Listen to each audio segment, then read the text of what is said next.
Welcome to A-Push. Today we're going to dive in and continue our study of the Roaring Twenties, looking at the different components of this decade that made it roaring slash potentially not roaring, depending on who you're talking about. So, by the end of this, hopefully you'll be able to discuss slash identify the reasons that the 1920s are often referred to as roaring. You'll be able to see some similarities between this age and the Gilded Age, and we'll look at the extent to which the values of the progressives are still around in the 1920s versus to what extent they've died out in the aftermath of World War I. So let's keep going forward. In the 1920s, we saw massive economic growth, partially because of pent-up demand from during World War I, partially because of the sort of aftermath, the hangover from the war. People wanted to go out and spend. New media led to increasing advertisement. Deregulation of industry and lack of enforcement of regulations led to massive growth in consumption. We start seeing significant consumption of luxury goods, a significant expansion of consumption of luxury goods, and the expansion of consumer credit, the idea that you can purchase things on credit, putting down a small amount of money and then making payments over time. So all of these led to a substantial amount of economic growth and expansion during this time period. And so the US economy, as we can see here, GDP just takes off throughout the 1920s. We also see the expansion of the automobile.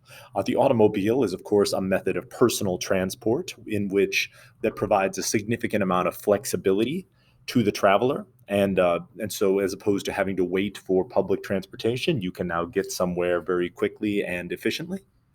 The automobile was, of course, originally invented in Germany, and this was in the late 1800s, and it was incredibly expensive. And so, although it was available, it was only available to the wealthiest of Americans. All this is going to be transformed with Henry Ford's mechanized assembly line and his issuing of the Model T. The Model T is a very sort of standardly constructed car, generally not, he cuts out a lot of the luxury and frills in order to make it relatively quickly. And his mechanized assembly line, of course, speeds up the production process. This allows Ford to pay his employees relatively well and keep them on the job so they gain experience, which speeds up the process even further. And so the Model T becomes incredibly affordable. We're talking about only about $300. So we're only a couple months' wages for your average worker. And so the automobile starts to become ubiquitous in America as basically most working families can now afford one. This, of course, also creates demand for infrastructure, which is going to be a problem for cities, and we're definitely going to address at some point. So infrastructure becomes an issue, parking becomes an issue, and automobile accidents become one of the leading causes of death in the United States for a while, as we have to adjust to all of these cars driving around. The other thing that greatly expands during this time period is air travel. We've, just for time's sake, have just woefully neglected Orville and Wilbur Wright's first flight at Kitty Hawk in 1903. And we've kind of left air travel behind, just sort of briefly touching on it during World War I, but it greatly expands during this time period. We start to get the first major airlines. Airplanes become so commonplace that, as you can see here, they become a form of entertainment with these sort of barnstorming shows with aerial daredevils putting on a variety of different antics for the watching public. And there becomes this relatively large debate between the lighter than air and heavier than air aircraft.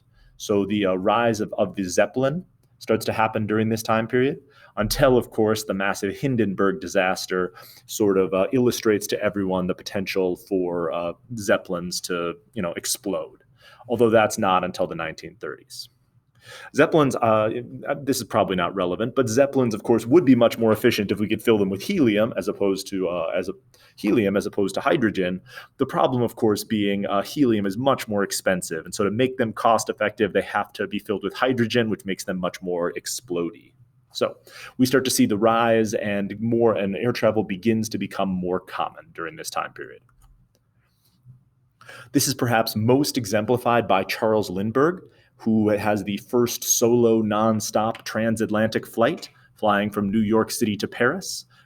Charles Lindbergh was a farm boy from the Midwest, but he's lived in a bunch of different states. So a bunch of different states have claimed to be the home of Charles Lindbergh. So we're not going to get into that. But he's a sort of a farm boy of modest means. He's handsome, he's humble, and so he becomes an international celebrity after this transatlantic flight. Here we see him being mobbed by spectators upon landing in Paris.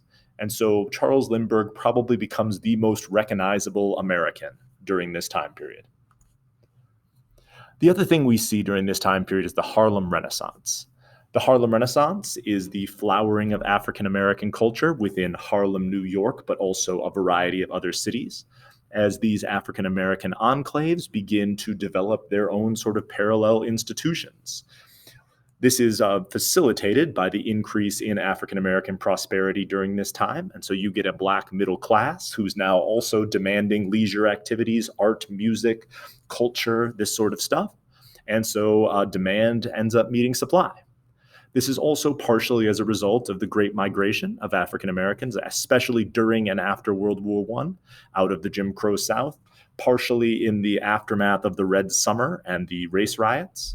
And so all of this helps to contribute to this massive growth of Black culture. Music, especially jazz and blues, are, of course, a central part of this, combining traditional African folk stylings with new sort of musical techniques. Obviously, I don't have the language to be able to describe, these new musical forms, but it's basically, it becomes an expression of culture because of the contrast between the syncopation and the improvisation in this music, which allows the musicians a great degree of freedom to sort of express themselves. And so it becomes a very expressive form of music. And so you got your Bessie Smiths and your Louis Armstrongs and your Duke Ellingtons. And I don't know what any of these people are actually famous for, but I do know that, they're famous. So African American music becomes common both among the African American community and then eventually the community at large. We also get Black literature during this time period. Of course, W.E.B. Du Bois is still sort of is still around, of course, and is still your sort of standard Black nationalist academic, writing histories and things like that, trying to categorize the African American and the Black experience.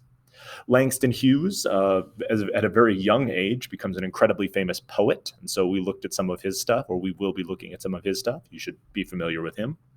And, writers like Zora Neale Hurston are writing about the experiences of Black people, which is something that we're really haven't seen previously in American culture. So that's why you have to read, or had to read, Their Eyes Were Watching God, whether or not you appreciated it. We also get African American art forms, bringing the sort of surrealism, realism, cubism, some of this stuff, and depicting exclusively African American experiences. And so all of that is incorporated in, and we get this flourishing of Black art in Harlem and other places. And all of it leads to the growth of what we would call Black culture, a sort of shared experience among African American communities that ties together the various diverse elements of these communities into a single whole that recognizes a set of values and aesthetics. With this, you, of course, get the rise of Black nationalism and the beginning of the sort of Pan-Africanism, which is the idea that Black people around the world sort of need to stick together and fight up and stand up for themselves. Obviously, in the aftermath of the age of imperialism and the colonization of Africa, things haven't been great within a lot of these European colonies. And so you get people like Marcus Garvey, who is a super interesting figure. I wish we had more time to talk about him.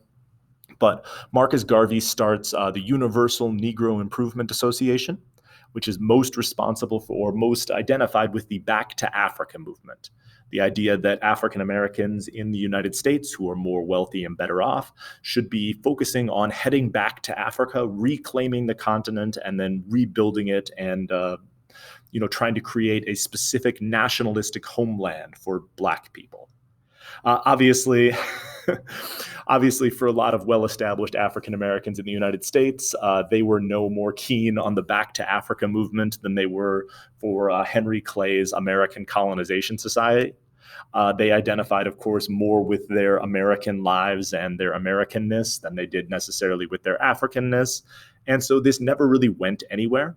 Although you did get some specific African American intellectuals moving back to Africa. For example, W.E.B. Du Bois eventually gets so disenchanted with American society and the lack of progress that he heads back and ends up dying in Ghana at the end of his life. So there were some supporters for this movement. So this brings us back to our central themes. Hopefully you can identify some of these components here and understand that and answer these questions in some level of detail.